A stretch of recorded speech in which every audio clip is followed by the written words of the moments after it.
like traditional insurances, will they, you'll go through your profile, how many kids you have, how many, and from that you'll suggest what their rate is, Their initial rate. their initial rate, and what their monthly rate is. What if they, you know, like in this economy, fall behind, or is it something that has to be maintained strictly, or how can that? A premium? Boy, that's a really good question, because the idea of the association is that we have these pooled groups together, and that's the reason we want to put benefits back in. So any savings comes back to benefit the members of the association.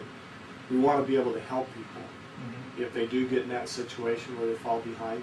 But it is a premium, so it's just like auto insurance or life or anything else, or your rent or your mortgage. Right. If you don't pay it, what happens? You don't get it. Yeah, you Yeah, don't you get should. it.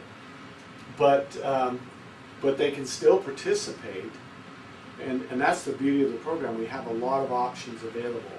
We have options where they can have physician care, or where they can just get the supplements and do that, work with us. But the insurance is pretty rigid because we have to pay a premium. Right.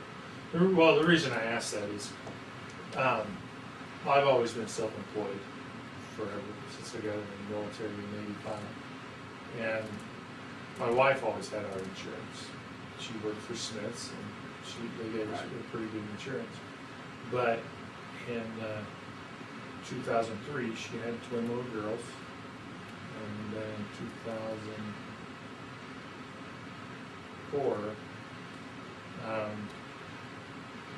she lost her job, and we kept Cobra for as long as we could, and then we couldn't keep on making the payments, and a month after we quit making the payments, she had a catastrophic car accident.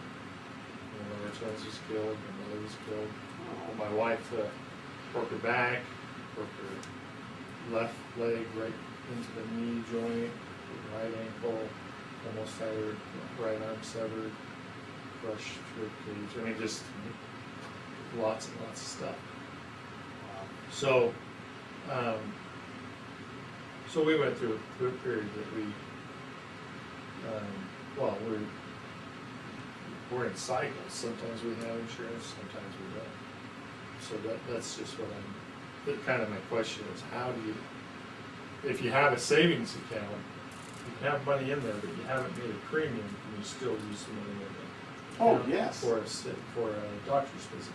Yes. Not a catastrophic incident, but, I mean, you could if you had enough money in that account, but.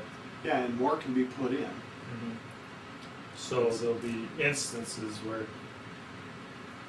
you might have to coast, and that's just my own personal. Yeah, well, that's a great comment, because the HRA does have money here, so yeah, it can be used for out of pocket. You know, even if the premium can't be kept up, or the HRA can also be used to cover the premium. There you go. For a short period of time, or however much is in there. Yeah, it can be used for those purposes. So that's a great question, and the ultimate goal of the association, because it is nonprofit, is to provide benefits to the members and services such as that. Somebody's out of work or they lose work, we don't want them to lose coverage, and we'll be actually seeking grants for those purposes. To bring it back in.